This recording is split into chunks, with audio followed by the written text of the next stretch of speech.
Danny O'Reilly from the Coronas. Welcome to Australian Musician. Thank you, Greg. How are you? Yeah, really well.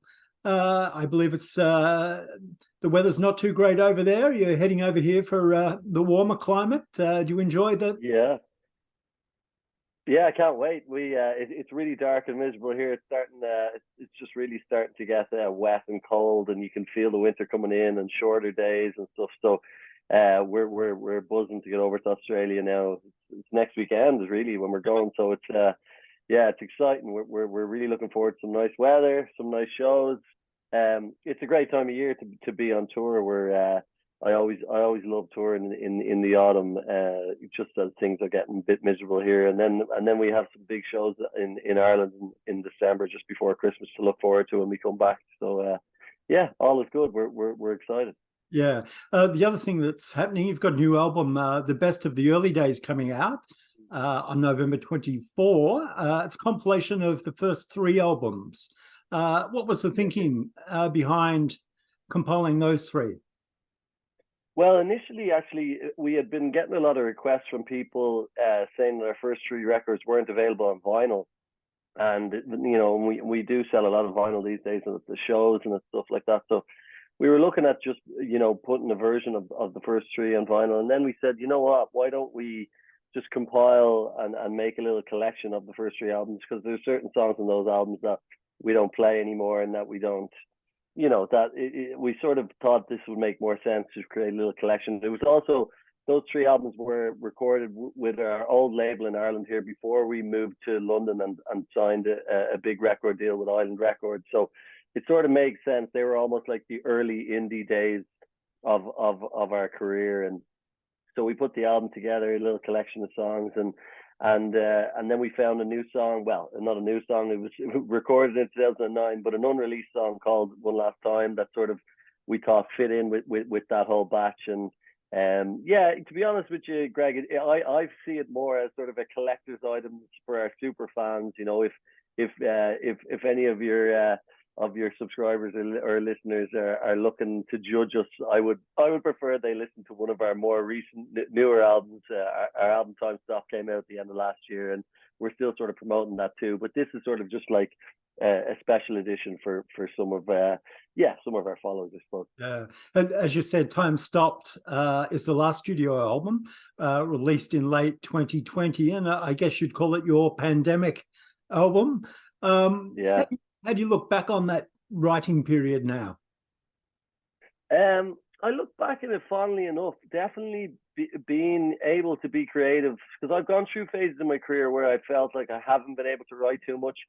But during the pandemic, I was quite productive with writing, which was definitely helped me get through it for a start, and just feeling like, okay, yeah, I'm liking these songs that I'm creating, and working with a couple of different people and with the band when we could.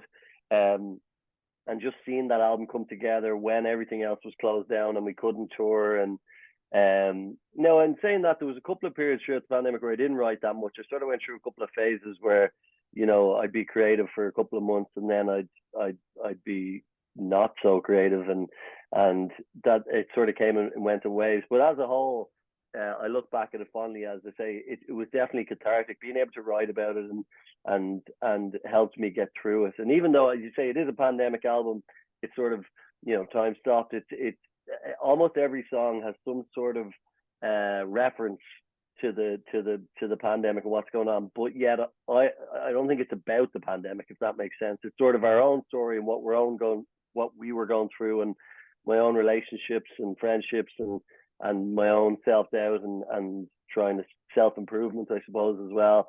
And they're the sort of themes I was writing about, but just in the backdrop of the pandemic. And almost every song just sort of has a little reference to the pandemic without it being, this song is purely about it. Do you think the way you write songs has changed at all since you began writing songs? Yeah, absolutely. I mean, in the early days, for sure, it was me on an acoustic guitar writing, with four chords and verse, chorus, and then I'm like, okay, I'll bring that to the band, and we might write a middle eight together, or change something here and there, change a few lyrics, and we would arrange it together as a band and flesh it out that way. over the years that sort of changed. I wrote a lot more on piano, but in recent times I've started writing a lot more sort of from a production standpoint, I suppose. And I'm not a very good producer. I can barely use GarageBand, never mind, you know, Pro Tools or Logic or anything like that. So I try and not let the I suppose the production process get in the way of the writing process. So I'm so sorry. My dog is here. She's saying Lola. I'm actually surprised mine hasn't jumped on my lap too. Yeah. Well, it's funny because she ignores me. If I was just working away here, she'd ignore me. But she hears me talking and she knows I'm. She's like, "What's going on over there?" But yeah. But as I say, in recent years, I've been doing a lot more work sort of on the laptop and just approaching songs in different ways. I would sort of. And as I say, I wouldn't consider myself a producer even, you know. I use GarageBand as a writing tool and just with different sounds and stuff like that. So it's definitely developed in that way for sure. And I found that especially with Time Stop and the most recent album that I've just finished writing, really, we're going to start recording in January for the next one. So the majority of the next record is ready to go now as well. Yeah, would you say there's a theme or a musical direction that's emerged with the next one? I still think it's probably a follow-on from Time Stop. You know, it's I don't know. I suppose at this stage I've got like 25 demos, and actually this weekend our producer who's going to record the demo or the album with us in January is flying over to Ireland, and we're going to work on it together with the band and just try and get a shape on it. And I think then I'll probably know more what the album is about. But thematically, it's a new start for me in a new relationship, and very happy, and I suppose grateful. I think just being grateful to come out of the pandemic and us to be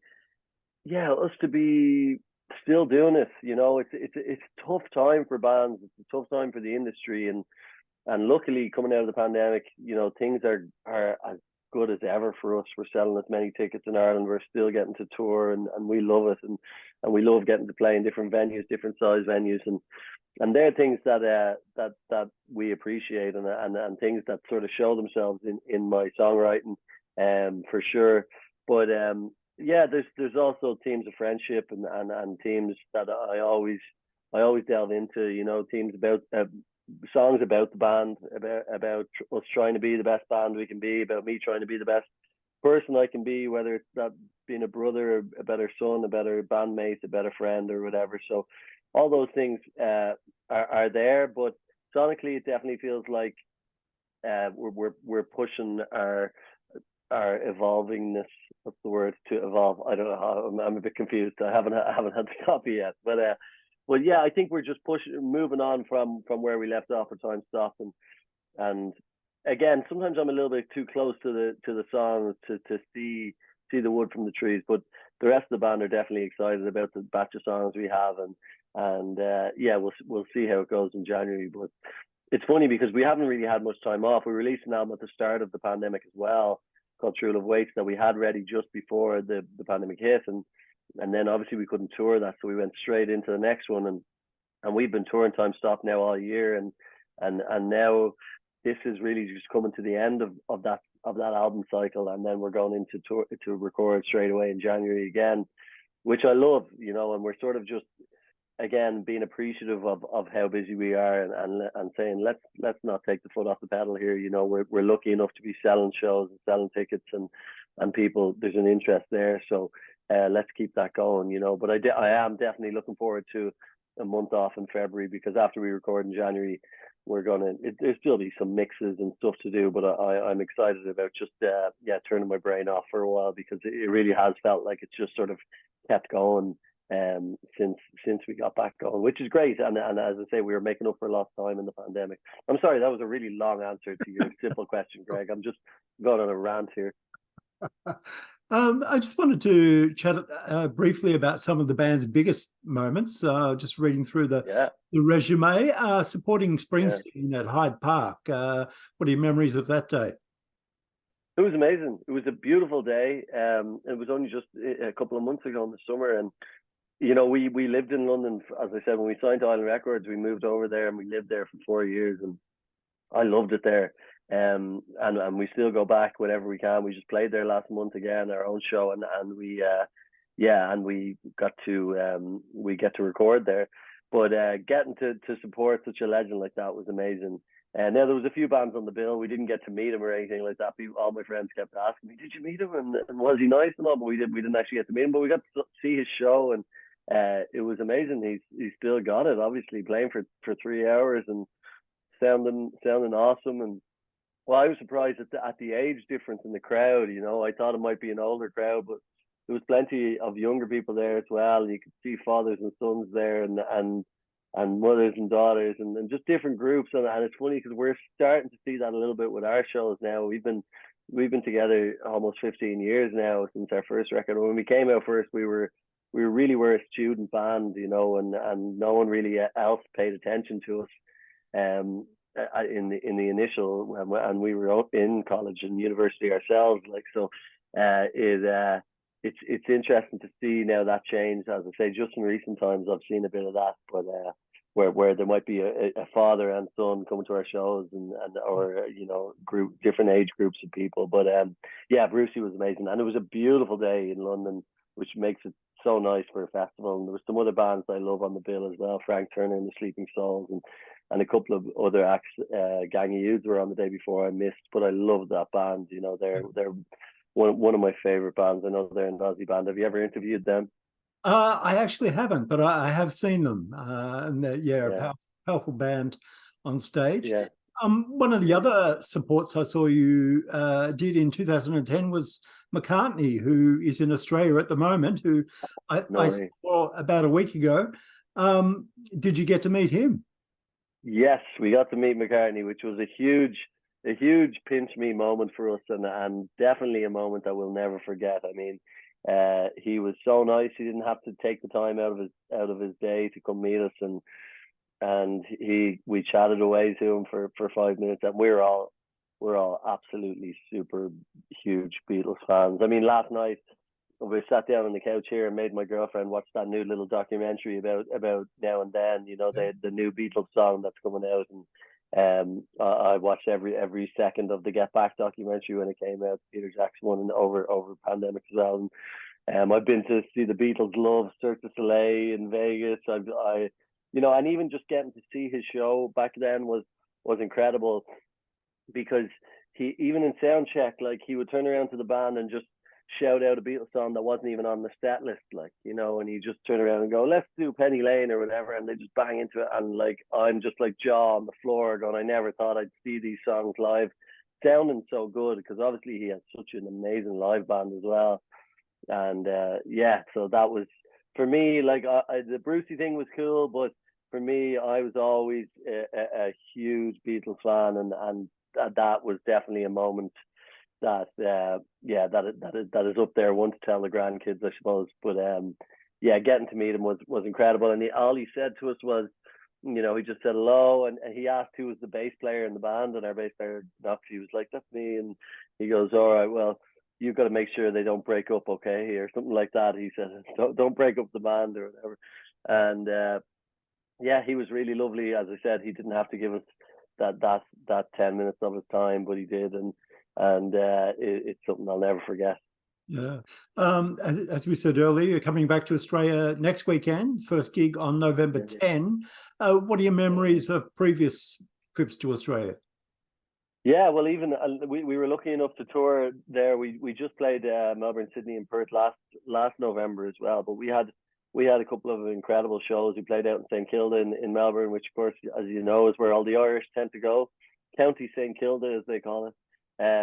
But we had a great show in the Prince of Wales there, and the Metro Theatre in Sydney was just an incredible venue. I walked in for sound check, and I was like, I can't believe we're playing in such a big room here in Australia, and it was sold out, and all three shows were sold out in the end. And we played in Badlands and Perth, which is sold out again, and now I've been told we're playing in the Enmore Theatre, which is just like, just hard to believe, you know, such a historic venue, and funnily enough, my mother has played there before. She's an Irish folk singer, Okay. called Mary Black, and she's actually played, yeah, so she's played there before. So she saw that we were playing in the Enmore, and she was like, I played there before, and so that's pretty funny, yeah. So but yeah, to get to play in venues like that and is incredible. So we're buzzing, and I was talking to our promoter, and they're really happy with how the shows are going. So it looks like we're going to have some memorable gigs again this time around. So we're honest to God, Greg, we are really just excited about it. We're buzzing to head back there, and yeah, we can't wait. You guys produce a pretty big sound on stage. Are you just touring with the three of you, or there are additional musicians coming out this time? There's additional musicians. We have basically yeah, we have just hired the best musicians in Ireland really to join us. You know, it's easy to get them when you tell them that you're doing a tour of Australia in November, you know.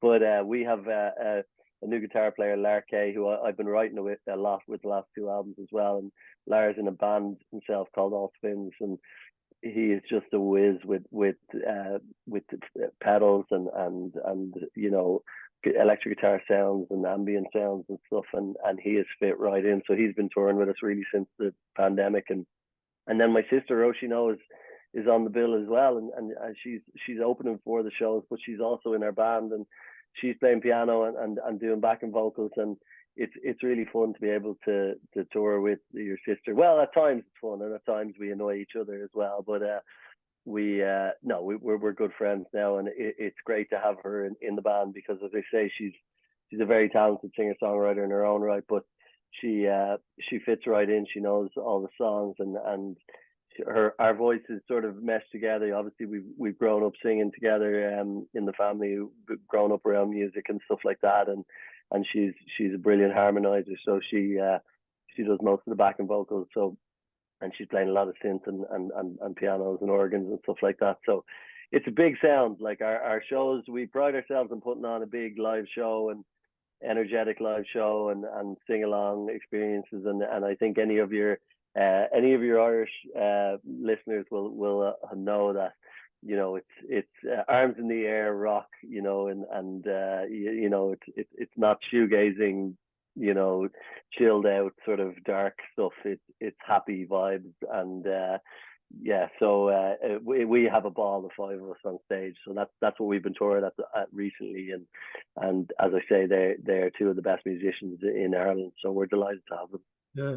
And what are you playing on stage? Acoustic guitar, a bit of or... Yeah, a bit of piano and a bit of acoustic guitar for the most part.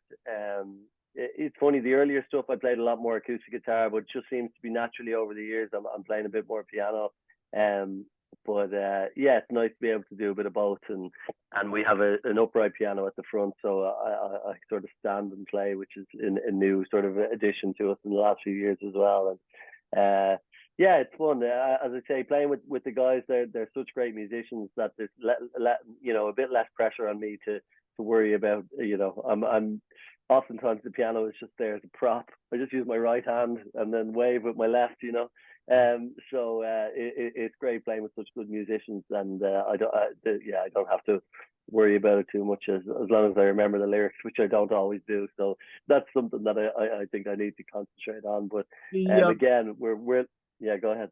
The acoustic guitar that you play, is that your songwriting guitar? Is it? Is there a sentimental story behind the purchase of it? Yeah, well, funnily enough, we were lucky enough to get a deal with Gibson.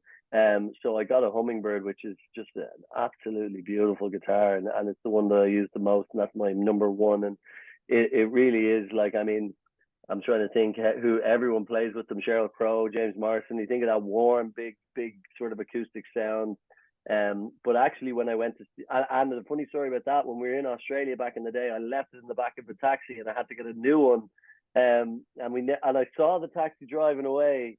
I'm not sure what city it was in, but it was back probably in 2000, and I'd say 10. And I saw the taxi driving away. I was like, no, my Hummingbird's in the back of it, and then we never got it back. But we had it insured or whatever. I got a new one, so I'm lucky enough to do that. But when we went to watch Paul McCartney, I was thinking about getting a second acoustic, and I wanted to get a different sounding one, and the Hummingbird is like big and warm and just like sturdy. And I saw Macca playing Martin, and it was bright, and it was sort of cutting through really nice, cutting through the band, you know.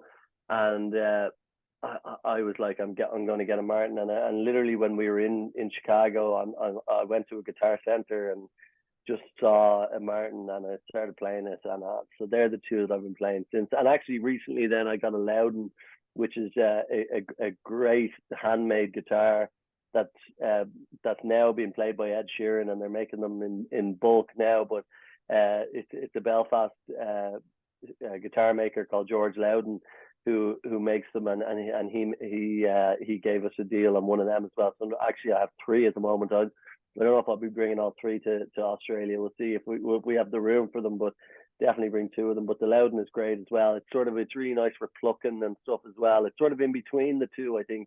In between the Hummingbird and the Martin, it's lovely as well. So yeah, I'm blessed, and like the guys see me walk past the guitar shop when we're on tour, and they're like holding me back to go in there because I'm bad at just, you know. And Lara, our guitar player, is very similar as well. He'll just go into a guitar store and just spend all his wages that he made on the tour on one piece of equipment or whatever. So, but that's again one of the reasons that we love touring. I love being on the road. I love just wandering around new cities.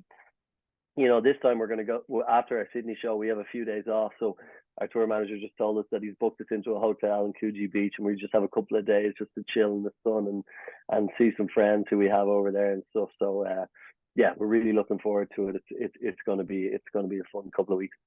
Yeah. So what's the grand plan for the Coronas?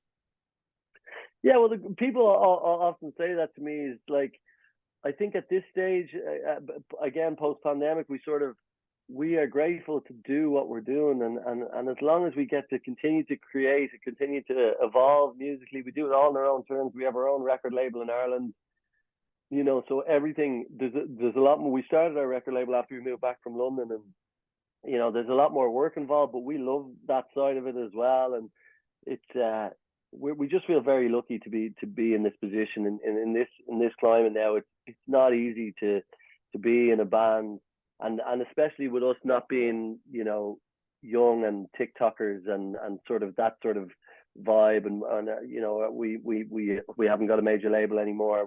We license the album out in different territories, and we're doing everything on our own terms, and thankfully, touch wood, we're still selling tickets. And so as long as that continues, and we still get to create albums and evolve, you know, we're happy with that, you know. But I mean, that being said, we're still ambitious, and we want to get bigger, and you know, if opportunities came along, you know, I mean, I look at bands like Gang of Youth, like The National, you know, who have had a few albums and are still growing, like, and still getting bigger, and they're the bands I look up to. You know, we don't. When we started, like, I think guitar bands like us were getting a lot more daytime radio, and I'm not sure what it's like in Australia now. But the Irish radio scene has definitely changed, and the UK radio scene. So it's sort of not really our goal to that used to make a lot of difference for us when we were starting out. If we got radio play, that would be the thing that's selling the tickets, but it doesn't really seem to have gone that way. Radio's changed a lot, and it's other things now that I can't even put my finger on, you know. And when new bands ask me, have you got any advice, I'm like, I don't know what it is now. Like, you know, the industry seems to change every few years. I mean, when we started, even when our first albums came out, as I said, that they weren't on vinyl, but we were still selling CDs, you know, and then that moved to downloads and Napster and all that sort of, you know, era, and now it's Spotify streaming and TikTok, you know, and we've survived through the different stages of the industry, and hopefully we'll continue to survive when it changes again in the next few years, you know. So that's really our goal, you know, to continue to enjoy it, continue to write music that we're proud of, release it, and continue to tour, because we love doing it, and we feel like we're good at it, to be honest, you know. Especially our live shows, we pride ourselves in putting on a live show, and even if I remember we got to a stage a few years ago where it was like, okay, we're at the stage now where even if you didn't like the Coronas music, if you came to our show, you have to go, okay, fair enough, they can put on a good show, like even if it's not your genre of music, you know. And I think we pride ourselves on that as well. We have good musicians, and we're tight, and we put effort into putting a good show together. So that's really the ambition, Greg, is just to keep that going and do it for as long as it's fun, and as long as we're enjoying it, and hopefully, as I say, if something comes along and we take a step forward, and we get a bit more of a following, that would be great too. But I always say, like, with our success is the fact that we're still doing it, we're still happy, you know, and there's no guarantee that Chris Martin is happier than me, or Paul McCartney is happier than I am, just because he's more successful than our band, you know. And happiness comes from, I think success comes from your own sort of happiness, and we're in a good place, and that's really what I hope continues, you know. Right, Danny, it's been great to catch up, and we look forward to seeing you very soon. Thank you very much. I really appreciate it, Greg. Thank you.